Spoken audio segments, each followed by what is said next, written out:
Bismillahirrahmanirrahim. Assalamualaikum warahmatullahi wabarakatuh. Alhamdulillahirrabbilalamin. Assalatu wassalamu ala asrofil anbiya'i wal mursalin Sayyidina wa maulana Muhammadin wa ala alihi wa sahbihi ajma'in. Amma ba'du. Yang terhormat Bapak Farid Ardiansyah, SEMMCIQNR, selaku dosen pengampu mata kuliah Manajemen Sumber Daya Insani. Dan tak lupa saya ucapkan selamat datang kepada teman-teman atau penonton yang akan menonton video kami ini selama beberapa waktu ke depan. Nah, sebelumnya izinkan saya dan kelompok saya memperkenalkan diri terlebih dahulu. Perkenalkan, nama saya Yonanda Adelia Tasya Mawarni. Saya adalah mahasiswi dari Fakultas Keislaman Prodi Ekonomi Syariah Universitas Trunojoyo Madura dengan NIM 2107211000003. Dan saya tidak sendirian, ada rekan-rekan saya yang nantinya akan juga menjelaskan mengenai materi yang akan kami sampaikan pada hari ini, yakni ada Hilyatul Mahsuna dengan NIM 2107211000004 dan juga ada Rodotul Jannah dengan NIM 2107211000005. Nah, sebelum itu saya ada kata pengantar untuk materi kita hari ini, yakni keberadaan manajemen sumber daya insan itu sangat penting untuk mengatur dan mengelola para karyawan di tempat kerja untuk mencapai misi organisasi dan memperkuat budaya kerja di perusahaan. Maka dari itu, sudah selayaknya kita perlu memahami dan mengetahui apa saja sih yang ada dalam manajemen sumber daya insan itu sendiri. Seperti pembahasan kali ini, yakni mengenai pendekatan manajemen sumber daya insan. Nah, kita akan masuk ke definisinya terlebih dahulu. Secara etimologis, pendekatan merupakan proses, cara, perbuatan mendekati atau hendak berdamai, bersahabat, dan sebagainya. Sedangkan secara terminologis, pendekatan merupakan seperangkat asumsi atau kriteria untuk menyeleksi masalah-masalah yang relevan dan menjadi standar atau tolak ukur yang akan digunakan. Pendekatan ini lebih menekankan pada strategi dalam perencanaan yang berorientasi pada tujuan akhir yang akan dicapai. Selanjutnya, yakni ada macam-macam pendekatan dalam manajemen sumber daya insani, yakni ada 3 pendekatan. Yang pertama ada pendekatan mekanis, yakni pendekatan yang menitik beratkan analisisnya kepada spesialisasi, efektivitas, standarisasi, dan memperlakukan karyawan sama dengan mesin. Jadi di pendekatan mekanis ini, mesin merupakan pengganti dari setiap pekerja-pekerja yang ada. Jadi, pekerja tersebut hanya melakukan sedikit saja pekerjaan dari yang mereka kerjakan, dan sebagiannya dilakukan dan digantikan oleh mesin. Lalu yang kedua ada pendekatan paternalis, yakni pendekatan yang menempatkan manajer itu seperti ayah terhadap anak-anaknya. Bawahan diperlakukan dengan baik seperti terhadap anaknya sendiri, diberi fasilitas, kredit, atau pinjaman untuk memenuhi kebutuhan dan sebagainya. Dan yang ketiga ada pendekatan sistem sosial. Nah, pendekatan ini tuh memandang organisasi atau perusahaan sebagai suatu sistem yang kompleks dan beroperasi dalam lingkungan yang kompleks pula. Nah, pencapaian tujuan pada pendekatan sistem sosial ini tuh organisasi atau perusahaan itu ditentukan oleh kerjasama yang harmonis antara sesama karyawan, bawahan dengan atasan. Jadi mereka itu saling berinteraksi dan memiliki dan saling menghargai dan membutuhkan. Jadi ketiganya dari manajer, atasan, bawahan itu memiliki interaksi yang baik dalam pendekatan sistem sosial ini. Dan selanjutnya, dari ketiga tersebut, ternyata ada kritik terhadap pendekatan sumber daya manusia yang sudah saya jelaskan. Nah, apa saja sih kritiknya? mulai dari pendekatan mekanis. Nah, kritik dari pendekatan mekanis ini, para pekerja itu mereka akan merasa bosan terhadap pekerjaannya, mematikan kreativitas para pekerja, dan mengurangi kebanggaan dalam bekerja. Karena apa? Karena mereka hanya bekerja sedikit dan sebagiannya dilakukan oleh mesin.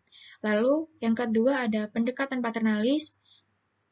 Terhadap kritiknya itu ada karyawan itu akan menjadi malas atau manja sehingga produktivitas itu akan menurun, laba akan berkurang dan perusahaan itu bisa merugi. Dan yang terakhir ada pendekatan sistem sosial. Organisasi atau perusahaan hanya akan tumbuh dan berkembang jika sistem sosial tersebut itu terintegrasi dalam suatu sistem yang harmonis serta berinteraksi dengan baik. Nah, karena berbagai pendekatan tersebut itu menunjukkan fokus tertentu tergantung pada situasi dan kondisi ditambah subjektivitas pemikiran para pelopornya, teori ekonomi itu dianggap telah melakukan kekeliruan dengan asumsi bahwa manusia pada intinya adalah makhluk ekonomi atau homo economics. Sedangkan Islam tidak memandang manusia seburuk itu, melainkan menempatkannya sebagai makhluk yang mulia sehingga pengelolaannya pun tidak dengan merendahkannya. Nah, maka dari itu dihadirkanlah metode pendekatan yang lain, yakni ada 3 metode, ada pendekatan tauhid, syariah, dan juga akhlak. Nah, kali ini saya akan menerangkan apa pendekatan tauhid atau akidah itu sendiri. Nah, tauhid sendiri itu merupakan bagaimana hubungan manusia dengan Tuhannya, bagaimana hubungan kita dengan Allah. Dan pada pendekatan tauhid ini, akidah atau tauhid bagi kehidupan seorang pegawai itu memiliki peranan yaitu bahwa tauhid memerdekakan manusia dari perbudakan dan kondisi yang membuatnya tunduk kepada selain Allah, seperti jabatan, harta kekayaan, dan sebagainya. Selain itu, tauhid membentuk kepribadian yang kokoh dan arah hidupnya jelas. Hanya kepada Allah, ia menghadap baik dalam kesendirian maupun dalam keramaian. Nah, pada pendekatan tauhid ini juga dijelaskan adanya khalifah Allah fi al-ard, rahmatan lil alamin, dan amar ma'ruf nahi mungkar. Nah, khalifah Allah fi al-ard ini sendiri yakni memiliki makna bahwa Allah itu menciptakan manusia tidak lain dan tidak bukan hanya untuk dijadikan sebagai pemimpin atau khalifah. Dan menyambung ke rahmatan lil alamin yakni supaya memberi rahmat bagi seluruh alam dan juga amar ma'ruf nahi mungkar supaya meninggalkan apa yang dilarang dan mengerjakan apa yang semestinya diperintahkan seperti itu. Nah, mungkin setelah ini ada pendekatan syariah dan pendekatan akhlak yang akan dijelaskan oleh rekan-rekan saya.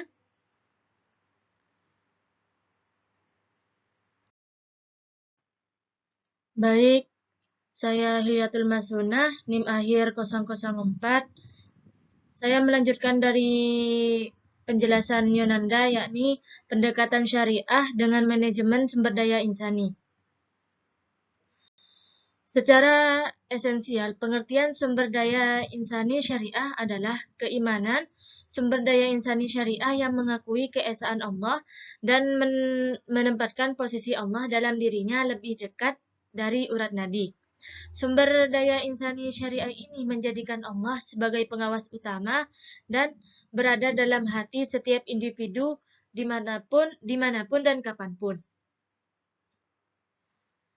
Secara umum, syariah itu membahas dua persoalan pokok, yakni yang pertama, ibadah, baik mahdat maupun ghairi mahdat.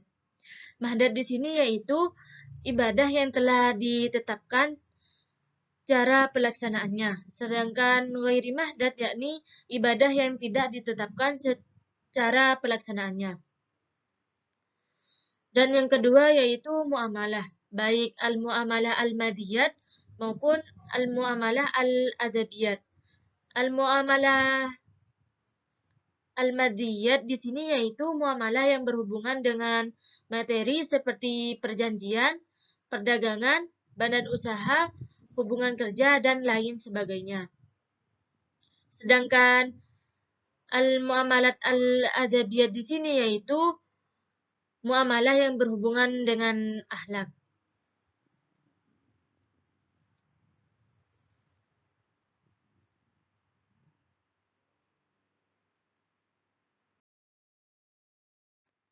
Selanjutnya, dalam bidang muamalah, prinsip pelaksanaannya dilakukan berdasarkan dengan dua cara, yakni al-ta'awun dan al-adl.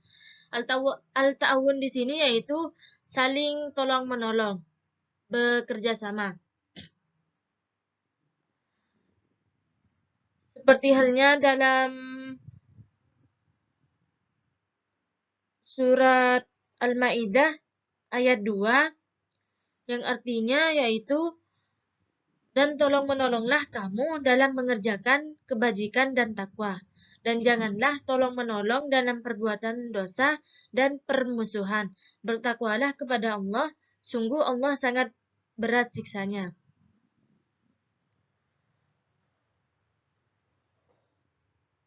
Pada ayat tersebut dijelaskan Islam mengerjakan manusia untuk bekerja sama dalam usaha mewujudkan kesejahteraan.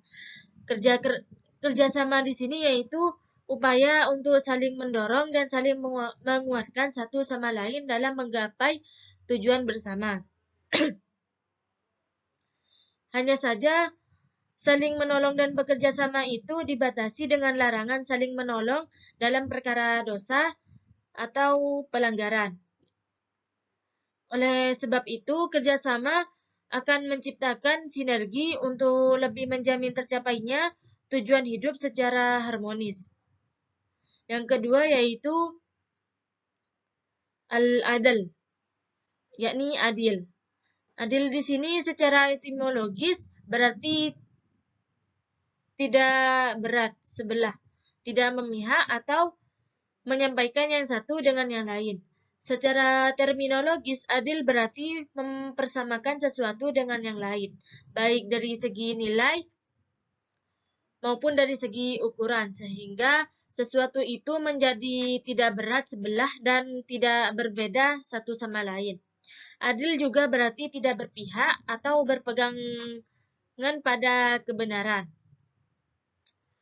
Seperti halnya pada surat Al-Hujurat ayat 9 yang berbunyi Bismillahirrahmanirrahim fa in ta'ifatani minal mu'minina iqtatalu fa aslihu bainahuma fa in baghat ihdahuma 'alal akhra faqatilul lati tabghi hatta tafi'a ila amrillah fa in fa'at fa aslihu bainahuma bil adli wa aqsitu innallaha yuhibbul muqsitin, yang artinya dan kalau ada dua golongan dari mereka yang beriman itu berperanglah, hendaklah kamu damaikan antara keduanya. Tapi kalau yang satu melanggar perjanjian terhadap yang lain, hendaklah yang melanggar perjanjian itu kamu perangi sampai surut kembali pada perintah Allah. Kalau dia telah surut, damaikanlah antara keduanya menurut keadilan. Dan hendaklah kamu berlaku adil. Sesungguhnya Allah mencintai orang-orang yang berlaku adil. Maka di sini adil berarti mempersembahkan sesuatu yang lain, baik dari segi nilai maupun dari segi ukuran, sehingga sesuatu yang menjadi tidak berat sebelah dan tidak berbeda satu sama lain. Berdasarkan dari ayat tersebut itu, muatan adil di sini dapat diturunkan ke dalam beberapa nilai. Seperti yang pertama, persamaan perlakuan di mata hukum. Maksudnya, setiap orang itu memperoleh perlakuan yang sama tanpa diskriminasi atau dasar apapun juga dan memiliki kesempatan yang sama, baik dalam seleksi, penempatan, promosi, dan sebagainya. Yang kedua yaitu persamaan kompensasi. Maksudnya kompensasi di sini diberikan sepadan dengan pengorbanan kerja yang telah dilakukan. Pengorbanan yang telah dilakukan di sini ini yang menimbulkan hak baik seseorang untuk memperoleh balasan yang sepadan dengan pengorbanannya itu. Yang ketiga, moderat. Maksudnya di sini yaitu seseorang harus mengambil posisi tengah-tengah, tidak mengambil keputusan yang memberatkan satu pihak dan meringankan pihak yang lain. Misalnya dalam memberikan kompensasi dan lain sebagainya. Yang keempat, terakhir yakni proporsional. Artinya tidak selamanya adil itu dimaknai sama, melainkan sesuai dengan ukuran setiap individu, baik dari sisi tingkat kebutuhan, kemampuan, pengorbanan, tanggung jawab, dan kontribusi yang diberikan. Jadi di sini keadilan merupakan nilai paling asasi dalam ajaran Islam. Keadilan ditempatkan sebagai unsur paling utama dalam maqasid. Seperti menurut Ibnu Taimiyah yang menyebutnya sebagai nilai paling utama dalam tauhid. Sedangkan Sayyid Qutb menyebut keadilan sebagai unsur pokok yang komprehensif dan terpenting dalam aspek kehidupan. Sedangkan Muhammad Abduh menganggap kezaliman atau al-azum sebagai kejahatan paling buruk dalam kerangka nilai-nilai Islam, sebab menegakkan keadilan dan memberantas kezaliman itu ialah tujuan utama dari risalah para rasul. Baik, hanya itu yang bisa saya sampaikan. Saya akan dilanjutkan oleh rekan saya, yakni Raudatul Jannah. Saya Rodatul Jannah dengan NIM akhir 005. Di sini saya akan melanjutkan penjelasan tentang pendekatan akhlak dalam manajemen sumber daya insani. Akhlak secara bahasa yaitu al-akhlak, bentuk jamak dari al-khulq yang berarti kebiasaan, perangai, dan tabiat. Sedangkan akhlak secara istilah adalah tingkah laku yang lahir dari manusia dengan sengaja, tidak dibuat-buat, dan telah menjadi kebiasaan. Persinggungan antara akhlak dengan manajemen sumber daya insani di sini yaitu bahwa manajemen menjelaskan tentang implementasi kombinasi yang harmonis dengan menggunakan cara-cara yang baik dalam melaksanakan dan mengelola suatu untuk mencapai hasil yang maksimal dengan mengorbankan sekecil mungkin.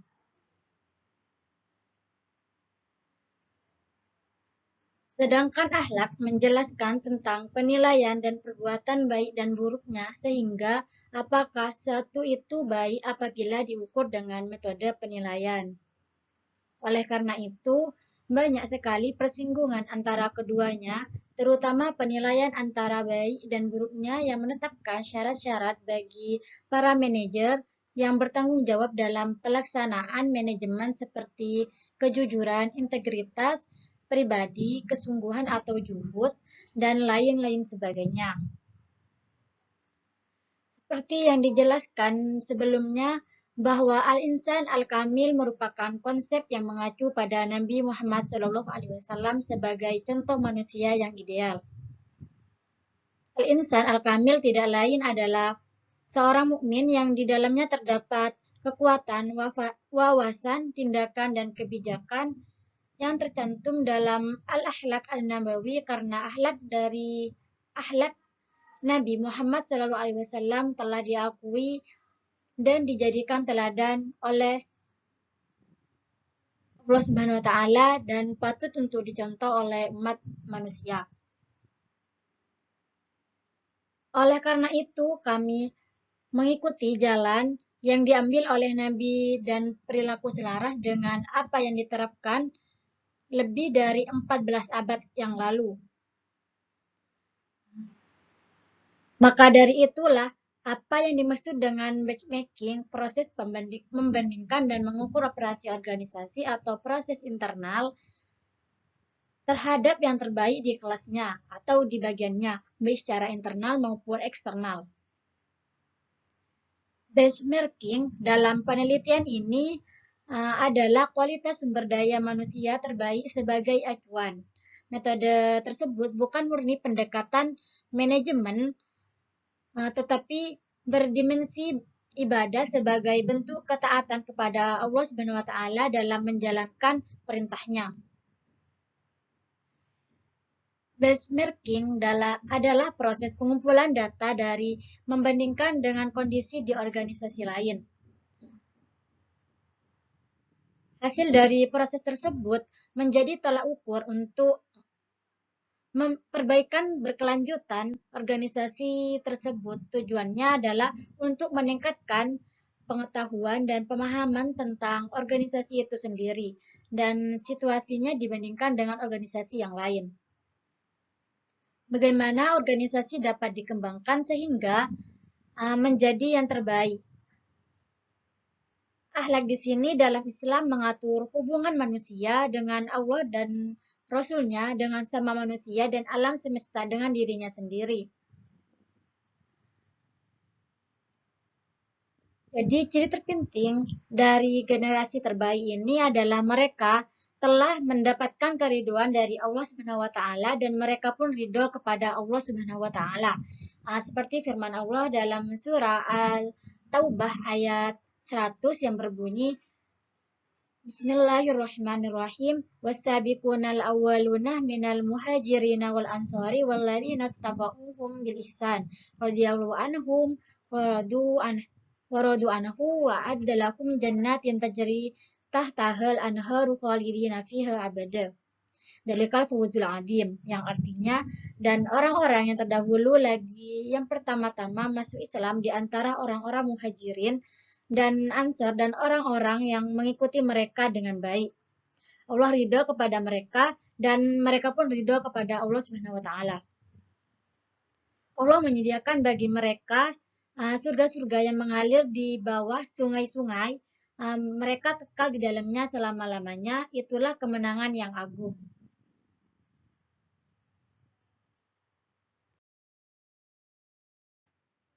Selanjutnya yaitu esensi atau karakter Nabi Muhammad sudah dikenal luas, namun relatif jarang dijadikan sebagai faktor kunci keberhasilan dalam dunia manajemen.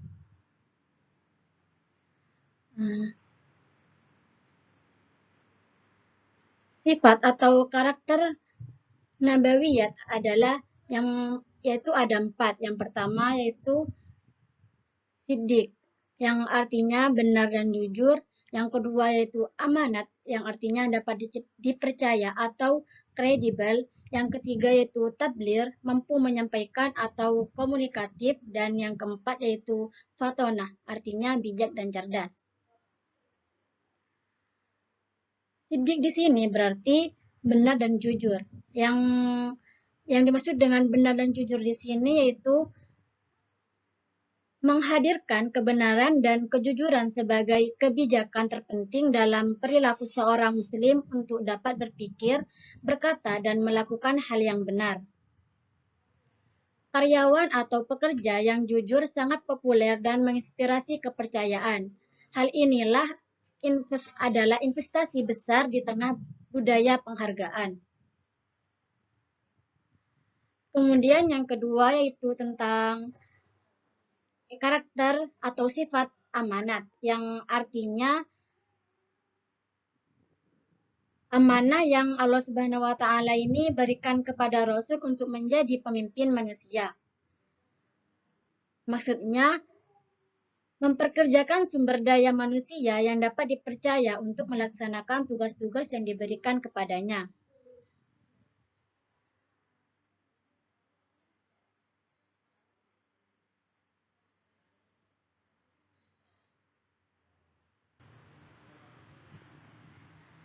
Sifat siddiq lebih awal akan melahirkan sifat amanah sebagai akibat dari kebenaran dan kejujuran. Dari itu tersebut, perilaku moralitas yang dapat dipercaya dan terikat pada suatu identitas. Jadi, siddiq, tepat, dan amanah terpercaya adalah nilai-nilai yang saling terkait satu sama lain. Dalam firman Allah, surah Al-Anfal ayat 27 yang berbunyi, Ya ayyuhalladzina amanu la takunu Allaha wa rasula wa takunu amanatikum wa antum ta'lamun. Yang artinya, Wahai orang-orang yang beriman, janganlah kamu mengkhianati Allah dan Rasul, dan juga janganlah kamu mengkhianati amanah yang dipercayakan kepadamu, sedangkan kamu telah mengetahuinya. Sifat Nabi yang ketiga yaitu tabligh. Berarti dapat menyampaikan apa saja yang Allah perintahkan untuk disampaikan kepada manusia. Tabligh di sini maksudnya yaitu sikap sumber daya manusia yang transparan dan bertanggung jawab atas segala sesuatu yang menjadi amanah yang dipercayakan kepadanya. Sifat tabligh di sini yaitu transparan karena tidak mungkin menyembunyikan sesuatu yang penting hanya untuk keuntungan pribadi, baik itu pengetahuan, informasi, dan lain sebagainya. Orang dengan sifat ini akan memainkan peran penting dalam masyarakat di sekitarnya, termasuk organisasi ataupun bisnis lainnya. Sedangkan sifat Nabi yang keempat yaitu fatona, sikap profesional dalam melakukan berbagai tugas. Fatona di sini berarti sikap sumber daya insani yang profesional dalam pelaksanaan sebagai tugas karyawan ataupun pekerja yang cerdas maupun belajar menyerap hal-hal baru dengan cepat, beradaptasi dengan teknologi baru, cara kerja baru, dan sebagainya. Tanpa karyawan yang cerdas, sulit bagi perusahaan untuk menghasilkan inovasi-inovasi baru. Dengan demikian, 4 sifat kenabian dari Siddiq, amanah, tabligh, fatona yaitu menjadi sifat-sifat yang harus dimiliki seorang agar berhasil dalam kehidupan baik di dunia maupun di akhirat. Itu saja penjelasan dari saya.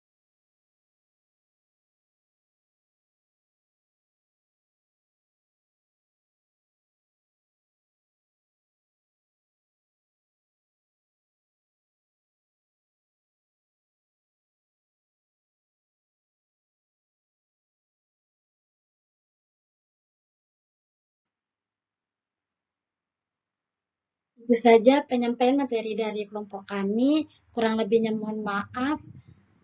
Dan terima kasih kepada teman-teman yang sudah menonton video kami. Semoga materi yang telah kami sampaikan dapat bermanfaat bagi teman-teman semua. Jangan lupa di like, di komen, and subscribe. Terima kasih. Wassalamualaikum warahmatullahi wabarakatuh.